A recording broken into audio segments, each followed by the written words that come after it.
What is good, everyone, and welcome back to the Mayo Media Network. My name's Griffin Swanson, and I'm here to break down the Monday Night Football game between the Las Vegas Raiders and the Los Angeles Chargers. Projecting to be a pretty damn good game here between the division rivals, and so I got a couple of prize picks that I want to talk about that I like for this game, and then we're going to dive into my spreadsheet, breaking down my favorite plays for the DraftKings Showdown slate. But before we do that, don't forget to like this video and subscribe to the channel. Pat and his team at the Mayo Media Network have football content coming out all season long, Monday through Sunday. We don't want you to miss out on any of that. And for you podcast people, you can head on over to the Apple Pods or Spotify and find all of the content there. Make sure to leave a 5-star review while you're at it. But let's go ahead and kick things off here with a couple of prize picks that I like for this Monday Night Showdown.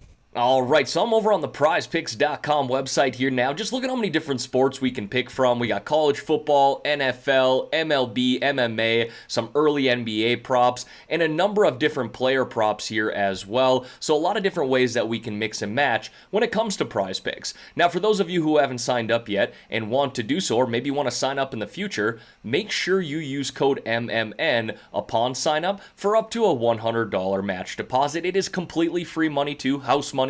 As soon as you put your deposit in, PrizePicks will match that. It's not like some of these other DFS sites where you have to earn it back by playing a bunch of contests. No, not here. As soon as you put your money in, you'll see that deposit or match deposit come in from PrizePicks. Again, just make sure you're using code MMN upon sign up. Now, I got my eye on two props here for this Monday Night Showdown between the Raiders and the Chargers. Just look at how many props PrizePicks has out right now, though. Just oodles and oodles from you to choose from. We're going to focus in on this Monday night game here, obviously, but needless to say, there's a lot out there right now. You can see 9 just for this Monday night game here, too, and the one that I like is Austin Ekeler over 33.5 receiving yards. He's been able to hit the over here in his past 2 games, and he really didn't even get involved in week 1 in the passing game, which was a rarity. It was an outlier for a guy like Austin Ekeler. This is one of the best pass-catching running backs in the NFL. Now, he's made up for it here over the past 2 weeks. He saw 9 targets in week 2 and 6 targets last week. He caught all of those targets as well, so he's 15 for 15,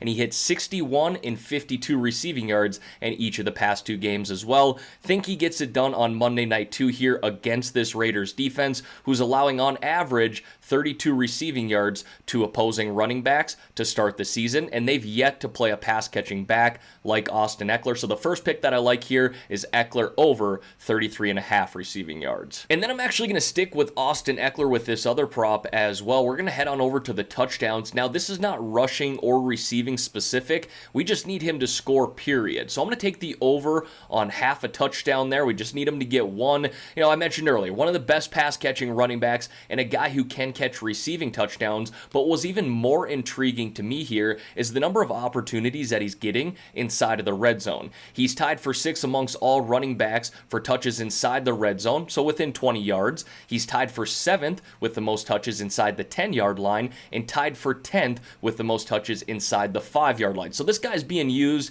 in all aspects of the game. Like I said, I wouldn't be shocked if he scores a receiving touchdown, but I really love the way that he's being used here inside of the red zone, just rushing the ball too. So don't need a rushing touchdown, don't need a receiving touchdown specifically. We just need him to score, period, and I think he's going to do that here in this Monday night game against the Raiders. So to recap here, the 2 props that I like are Austin Ekeler over 33.5 receiving yards and Ekeler over 1 touchdown. Again, not receiving or rushing specific.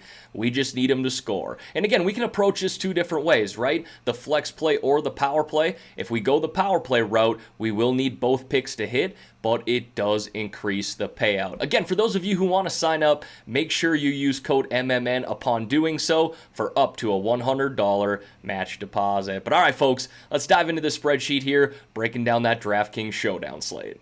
Now, as always, we're going to kick things off here in the top left-hand corner of this spreadsheet, going over the Vegas odds. You can see the Chargers are home favorites here at -170 and a -3.5 spread. Raiders coming in at +150. And then we got an over-under there right now of 51.5. Definitely some shootout potential in this game here. And then I got those showdown stats as well. If you've watched any of these videos to start the year, you've probably seen these. But for those of you who are new to this video, let me pop on over to these quick. I'm going to go through them relatively fast here. but just know these are showdown stats from last year in regards to the top 1% of NFL showdown lineups. So number one there, 92% of all showdown lineups rostered at least one quarterback, and of those top 1% lineups, 96% had a quarterback as well. Number two, 33% of all lineups rostered a wide receiver at captain. Of the top 1%, 31.4% had a wide receiver at captain as well. Number three, 57% of the top 1% of lineups rostered a captain from the team favored to win. So in this example here from the Chargers. Number four, run it back. An opposing quarterback, wide receiver, or tight end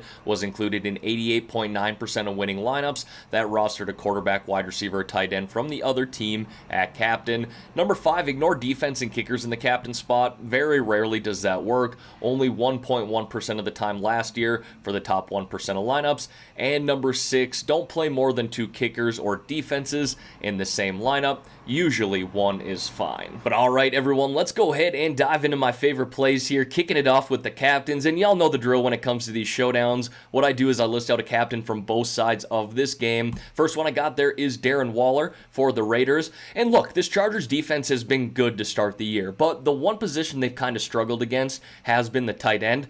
They've been fantastic at shutting down opposing wide receivers, but been a bit susceptible when it comes to tight ends, allowing 18.2 DraftKings points per game throughout the first three games, and that's the sixth most across the NFL. And Waller, while he kind of acts like a wide receiver, he still fits in kind of that tight end mold, playing out of the slot. He will play out wide too, but they mix him around enough to where I'm really not too concerned about him facing those top end cornerbacks for the most part throughout this game, and those cornerbacks have played well to say the least. And Waller here does lead the team in both air yards at 26% and targets at around 25%. Clearly the number one target for Derek Carr. Now, Henry Ruggs has kind of stepped up his game this year, and Bryan Edwards has looked pretty good too, but Darren Waller is the captain for me.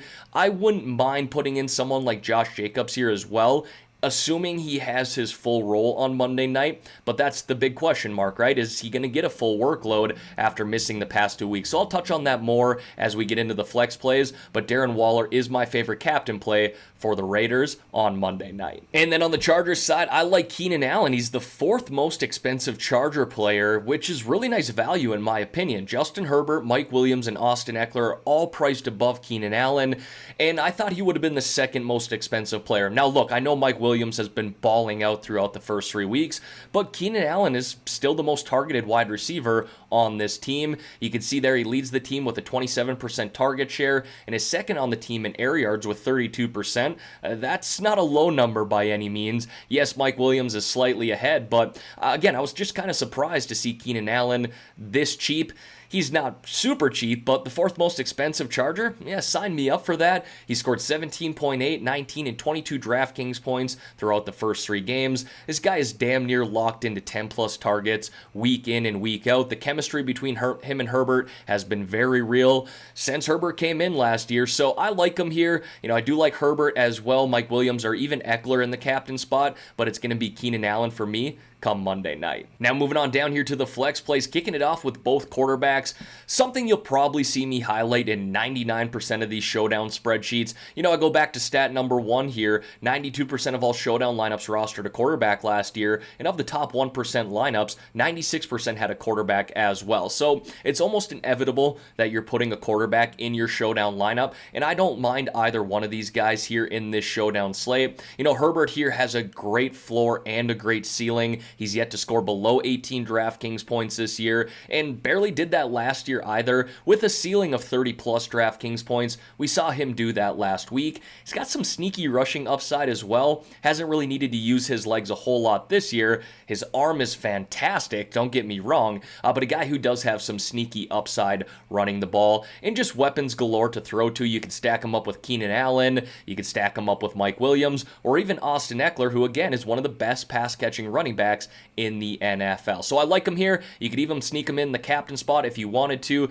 but Herbert, Carr, I'll for sure have one of these guys in each of my showdown lineups. And for that matter, Derek Carr has been fantastic to start the year. There's a lot of people who are arguing he's the front runner when it comes to the MVP. He's topped 25 plus DraftKings points in each of the first 3 games this year, has thrown over 300 passing yards in each of those games, and multiple touchdowns too. This guy's been lights out, needless to say. You know, he's got some weapons you can stack him up with as well. Darren Waller, obviously, Henry Ruggs, Bryan Edwards, or even someone like Kenyon Drake if the game script goes the right way. I'll touch on that more when I talk about Kenyon Drake, but if you foresee the Raiders playing from behind in this game, it might make sense to do a little stack like that as well. But Derek Carr really has been fantastic, and again, want to get one of these guys in each of my showdown lineups. Now, I kind of name dropped him earlier when I was talking about Keenan Allen, but Mike Williams has balled out to start the year for the Chargers. You know, he's had some great games in the past, right? And really the biggest cause for concern when it comes to him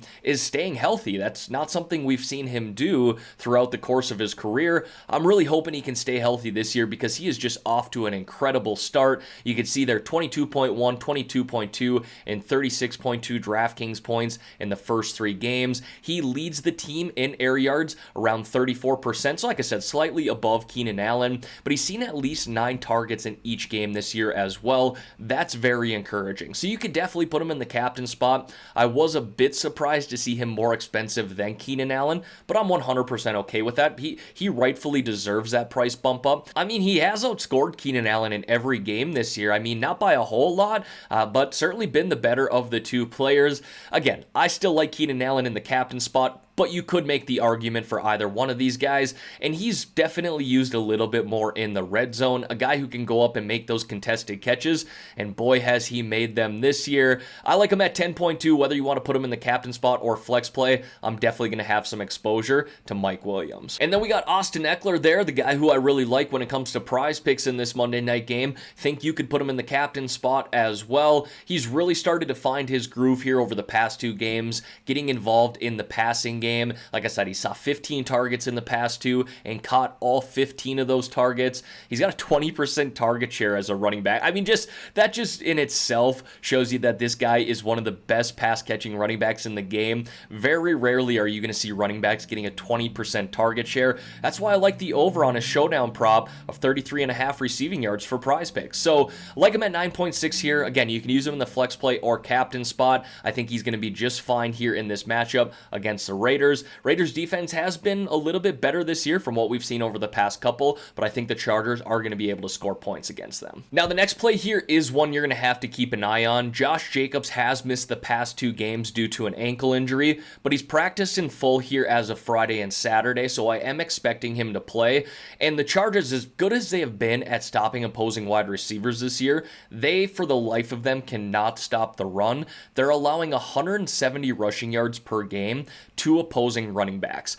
I mean, that's just a ridiculous number. It's the most in the NFL. I saw that and I said, well, how do I not highlight one of these Raiders running backs? Now, if Jacobs does not play due to this ankle injury again, I'm 100% okay with going with Peyton Barber too. And he's looked pretty good here over the past 2 games. I'm not really sold on Peyton Barber, the player, but the Raiders seem to be using him in all the right ways. So again, I'm expecting Jacobs to play, but if he doesn't, I like Barber. Like I said, had to mention at least one of these running backs based off of the number of rushing yards that the Chargers are allowing to start the season. We then got Henry Ruggs here, and look, I've talked about it a couple times now. This Chargers defense has been elite at stopping wide receivers this year. So if you want to fade the wide receivers for the Raiders, I wouldn't be opposed to that. You know, you still got Darren Waller, you still got Josh Jacobs and or Peyton Barber, and then Kenyon Drake there too. But I wanted to highlight at least one of these wide receivers, and for me it was Henry Ruggs. You got Hunter Renfrow, who's looked pretty good too, and I almost highlighted him, but he's got a pretty tough matchup in the slot.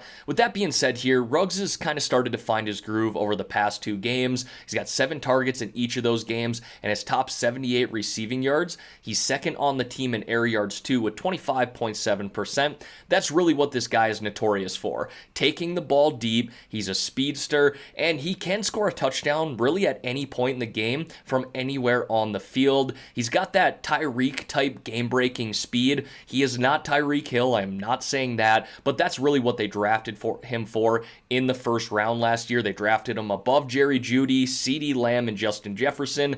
They want to use his speed, and they want to get him a couple deep balls every single game. We're going to see that once again, even though this Chargers defense has been elite at stopping wide receivers. It's not crazy to think that Ruggs catches 1 or 2 balls deep and maybe even scores a touchdown. Now, when it comes to rostering Kenyon Drake, it is a bit game script dependent. If you think the Raiders are going to be playing with a lead in this game, then you probably don't want to play Kenyon Drake. However, if you expect the Raiders to be losing, especially in the second half of this game, then Kenyon Drake is a better play. He's a guy that's not going to rush the ball a whole lot, but has been involved pretty consistently in the passing game. You can see there he's got at least 5 targets in every single game this year, and if the Raiders are losing, they're only going to use him more as the game progresses. If they're down 1 or 2 scores heading into the third, fourth quarter, then they're going to use Kenyon Drake a lot more than that of Josh Jacobs or Peyton Barber. So again, game script dependent, but I'm expecting the Raiders to be playing from behind, so I certainly don't mind him here. And again, Derek Carr has been very good in general, thrown for over 300 passing yards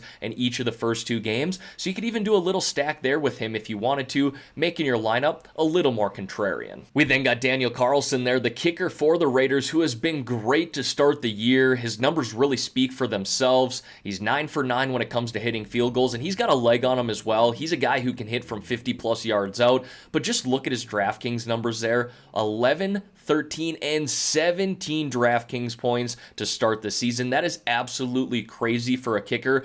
Probably not sustainable, but when you're hot, you're hot. This guy has the hot leg right now. Can't seem to miss, so I'm not going to be afraid to play him in this Monday Night Showdown. Honestly, based off of those DraftKings numbers, he probably should be priced around $45,000, maybe even $5,000. So I'm looking at this as a discount. And then if you're looking for a high risk, high reward play on this showdown slate, look no further than Jalen Guyton, the number 3 wide receiver in this Chargers offense. He's playing around 66% of the offensive snaps this year, which is very encouraging.